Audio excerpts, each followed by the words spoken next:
தினம் ஒரு ஜெபம் என்கிற ஜெப வேலைக்கு நேராக இயேசு கிறிஸ்துவின் நாமத்தினாலே உங்களை வாழ்த்தி வரவேற்கிறேன். இன்றைய நாளுக்குரிய வசனம் கொலோசையர் அதிகாரம் 3 வசனம் 10. தன்னை சிருஷ்டித்தவருடைய சாயலுக்கு ஒப்பாய் பூரண அறிவடையும்படி புதிதாக்கப்பட்ட புதிய மனுஷனை தரித்து கொண்டிருக்கிறீர்களே. நாம் யாவரும் கண்களை மூடி தேவனை நோக்கி ஜெபிப்போம். எங்களை நேசிக்கிறதான நல்ல தகப்பனே, இந்த நாளுக்காக நாங்கள் நன்றியோடு உம்மை ஸ்தோத்தரிக்கிறோம். எங்களை சிருஷ்டித்தவர் நீர் ஆண்டவரே. இந்த பூமியில எங்களை உருவாக்கினவர் நீர் அப்பா. எங்களுடைய தாயும் எங்கள் தகப்பனுமாய் நீர் இருக்கிறீங்க, அதற்காய் ஸ்தோத்திரம். எங்களுக்கு ஜீவனை கொடுத்தவர் நீர் ஆண்டவரே. உம்முடைய சாயலின்படி எங்களை உருவாக்குனீங்கப்பா, அதற்காய் ஸ்தோத்திரம்.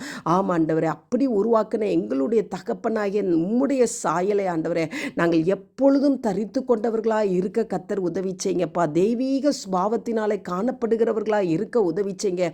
என்னோடு கூட சேர்ந்து ஜெபிக்கிற ஒவ்வொருவருடைய சுபாவங்களும் ஆண்டவரே தேவனுக்கு பிரியமான சுபாவங்களாய் ஆண்டவரே, அன்பு நிறைந்த சுபாவம் ஆண்டவரே, இரக்கம் நிறைந்த சுபாவம், தாழ்மையுள்ள சுபாவம் ஆண்டவரே, மன்னிக்கிற சுபாவம் ஆண்டவரே, பரிசுத்தம் நிறைந்த சுபாவம் ஆண்டவரே, ஒவ்வொருவருக்குள்ளையும் காணப்பட கர்த்தர் உதவி செய்யும்படியாய் ஜெபிக்கிறேன் சுவாமி.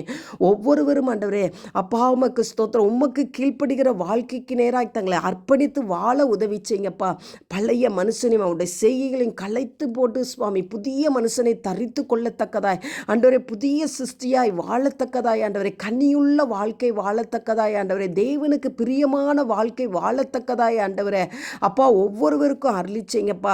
அப்பொழுது ஆண்டவரே உம்முடைய பிள்ளைகளாய் ஆண்டவரே, உம்முடைய செல்ல குமாரரும் செல்ல குமார்த்திகளுமாய் நாங்கள் இருப்போம் ஆண்டவரே. நாங்கள் கேட்கிறதை கர்த்தர் எங்களுக்கு அருளி செய்வீங்க சுவாமி. எங்களுடைய குடும்பங்களுக்குள்ளே சமாதானத்தை கொடுப்பீங்க. உம்முடைய சுபாவம் இருக்கும் பொழுது ஆண்டவரே எங்களுடைய குடும்பம், நாங்கள் சுற்றி இருக்கிற பகுதி எல்லாம் சமாதானத்தோடும் ஆண்டவரே சந்தோஷத்தோடும் காணப்படும் ஆண்டவரே. இந்த நாளில் கர்த்தர் என்னோடு கூட ஜெபிக்கிறவர்களுக்கு அந்த கிருபை கொடுக்குறீங்க. நன்றி. இயேசுவின் மூலம் ஜெபிக்கிறேன் நல்ல பிதாவே.